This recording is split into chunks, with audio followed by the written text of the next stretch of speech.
and tell me a little bit about what you and I just experienced in this cottage.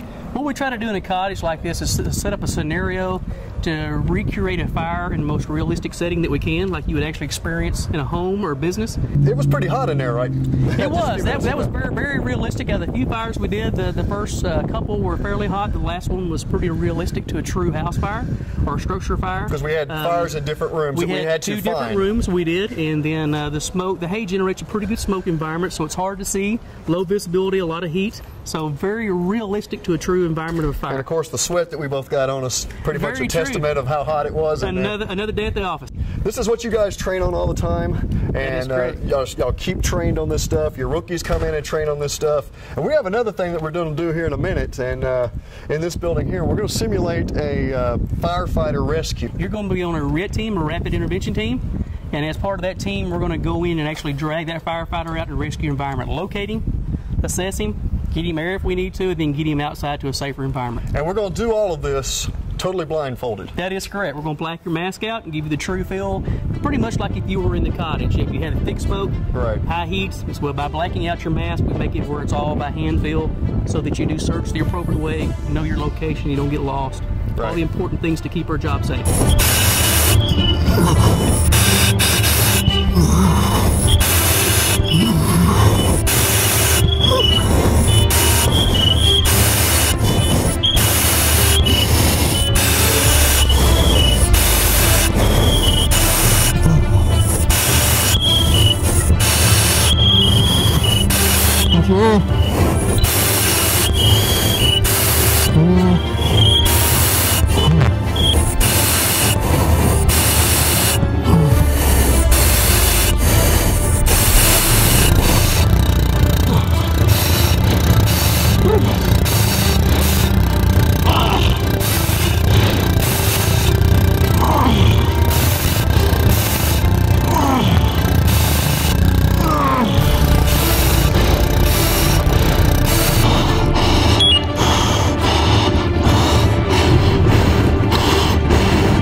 Sorry about that. I think you burned up, man. Remember I told you that a lot of times, as soon as that first rescue team goes in, another team's getting ready. Right. And if they're trailing the line, and they may not even be the one, that's why. You know, they may use everything they got to get to him and start figuring out how to get him out. Well, I could feel the buckle, but I couldn't feel through my gloves. I couldn't feel where everything was. It was all feeling the same. And you think, well, it'll never be that bad. Well, that may be why you're in there, because it is that bad. And, you know, that's like if you're in there with your partner and he goes down. Otherwise, there's going to be a team of guys coming, and like I said, they may be just getting you, saying, "Here we are," you know, follow our tagline. Here's a window. They may chop a hole in the wall. You may not go all the way back to the house, but you may be trying to fiddle with that guy. You may have to. I mean, that was bad. Can you imagine unplugging this and plugging it into a rescue line? With all that on or something, or having to get to this access port here and get our rescue line and charge that bottle or something. That's why y'all train all the time. What's the difference?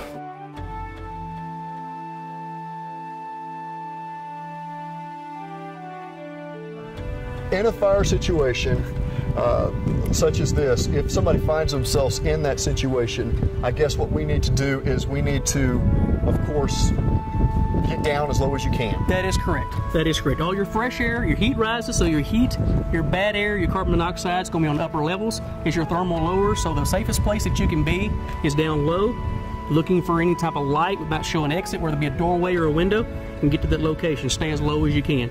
We're here with Paul Finley, the Fire Marshal for Tyler Fire Department. And Paul, thank you very much first for what you guys did for us and taking us through all the courses that you took us through.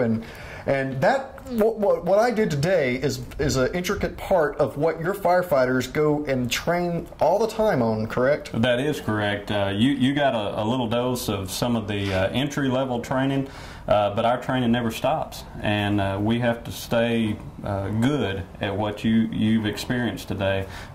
We really can't afford to have a bad day in some of the conditions that you experienced today, and so the only way for us to ensure that we're we're at the top of our game is to train and train regularly, and so you got to experience that today with us. Again, you know, there's so many different topics that we could discuss. Smoke alarms at early. Well, you touched on that. Y'all have a program here now, right? We do, and fortunately, we still have a great amount of resources. My goal, though, is to run out.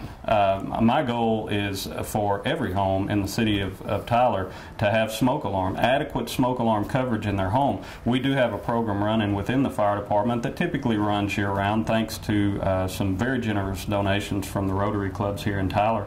And what that does, if you meet the criteria, not only will we give you one, we'll come out and install it. And in doing so, we can talk about fire prevention and fire safety, and hopefully prevent some of these situations like what you've experienced. Smoke alarms need a plan. You got to have a plan. Very important to have a plan. Right. Because like you said, people may think the survey is that they've got 6 to 8 minutes. If their house catches on fire and they hear that smoke alarm, they may have 30 seconds. That's right. So you have to have a plan, and you have to be able to react quickly. Have a plan, have a meeting point outside, but it's not just enough to have a plan. You got to practice it, and you got to practice it day and or night, at least twice a year, and incorporate that smoke alarm into that.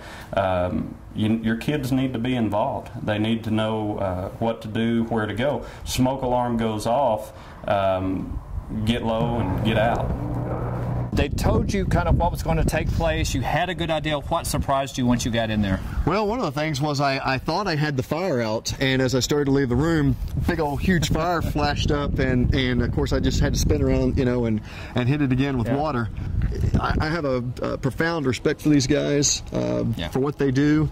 Like I said, even though I knew that they were there, that everything was, you know, controlled, it was still a pretty scary situation. Yeah, it's nice to know that if you're ever some kind of victim in that situation, you got people know what they're doing.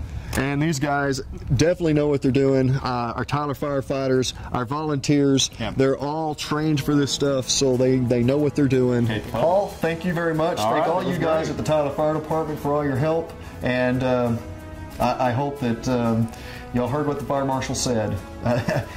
Smoke alarms, have a plan, have a meeting spot, call 911, and never go back in.